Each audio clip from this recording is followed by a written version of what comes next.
What's up, guys? Red Shark back with another video today. Alright guys, so back on the tutorial grind. So I'm going to keep this simple. So basically what I want to show you guys is this cool paper effect tutorial thing that I saw on a Instagram snippet or slash music videos that I watched the other day. Here it is. I'm just going to show it to you guys real quick. It's this little beam video. I'm just going to show you guys this right here.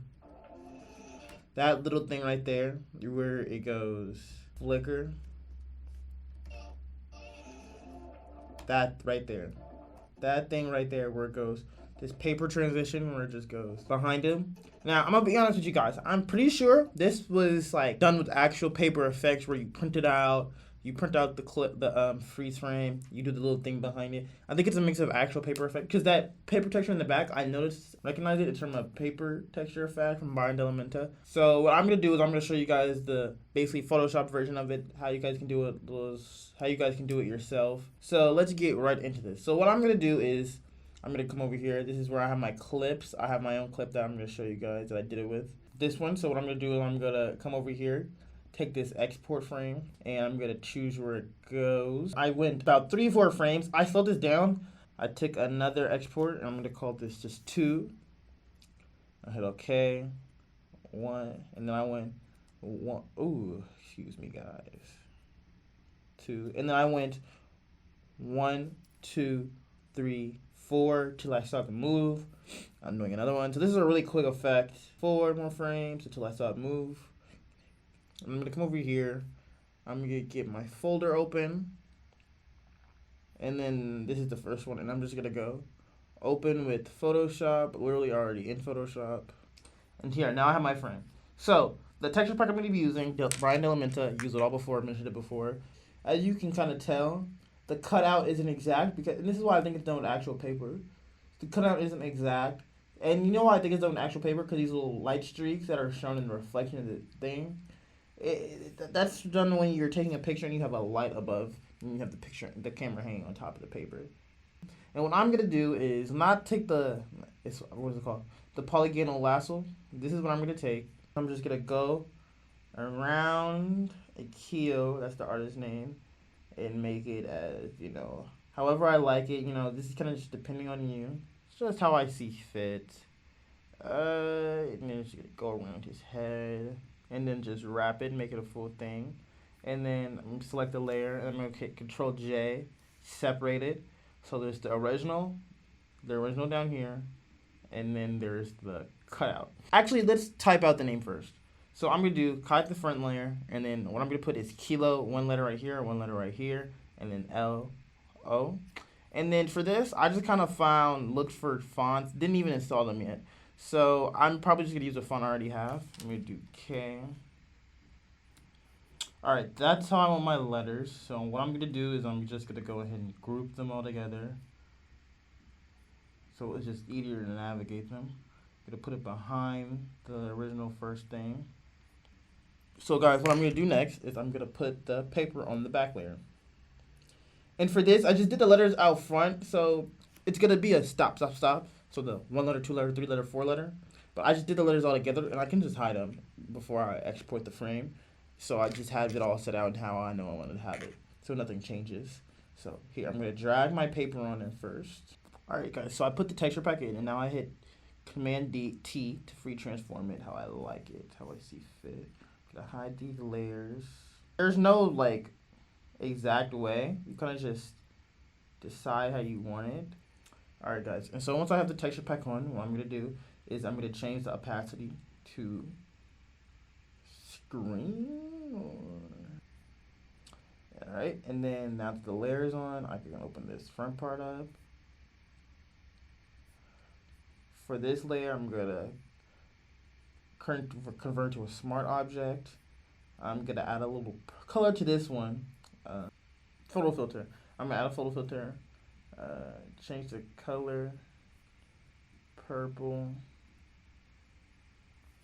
hit OK, and I'm just gonna see how much I like it, right about there, because then I don't want the green lines to show too much.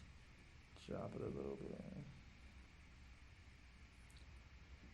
Alright, and even if you want, guys, you can add another paper on here, paper texture. so then it looks more like that paper thing.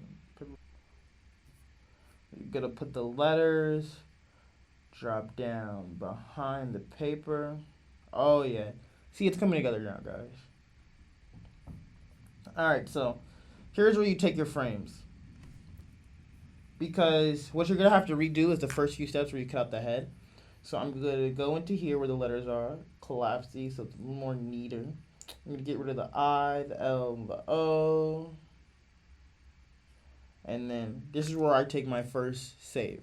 So what you're gonna do is you're gonna go into File, Save Copy, save your computer. I'm gonna put mine as a JPEG. Yes, I'm gonna put it as frame 1,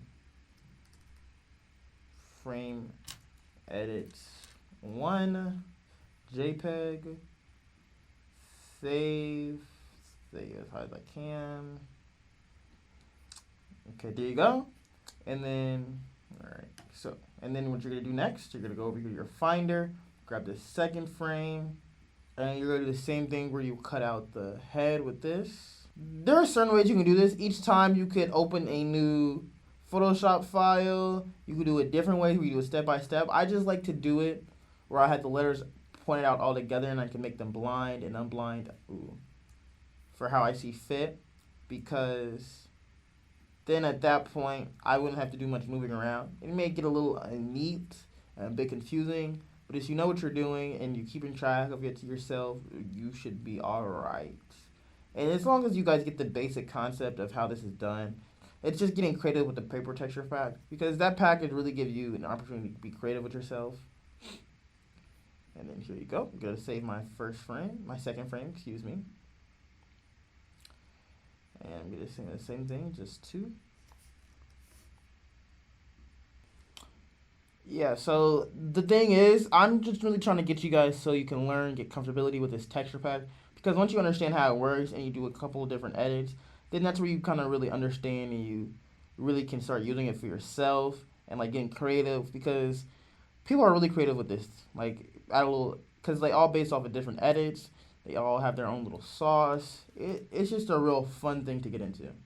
Drop this down here below the letters. And then boom, simple as that. Save as a copy, save on my computer. And then I'm gonna name this one. Alright, there you go, guys. So that's very simple. Now we're done with Photoshop. Now we can put these pictures back into Premiere and really get it cracking. So I'm gonna open up the folder. I'm gonna grab all 5, throw them, excuse me. Grab all 5, throw them into the project. But yeah, so it's the first one. Second one, gotta stretch it out. My default 1 frame plus picture entry is 3 frames. So some of them is just not long enough for 3.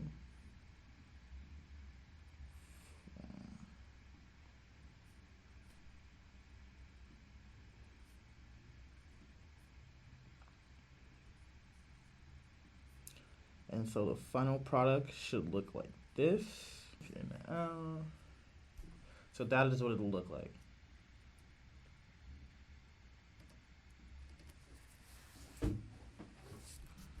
Very similar, very simple. It's its own thing. Make it how you see fit. But basically, this is a real simple effect, a real something for you guys to do yourself. You guys to learn and begin using this paper effect and making it your own. Because there are basic ways tutorials use this paper effect online, but the more you do and the more different ones you learn about it, that's where you can start making it your own thing, being creative with it, and making it something nobody's seen before. So that's basically the end of the video. I hope you guys like, subscribe, and share. And if you made it this far, please share it with a friend, do something. I appreciate it. It takes me a long while. But until next time, catch you later.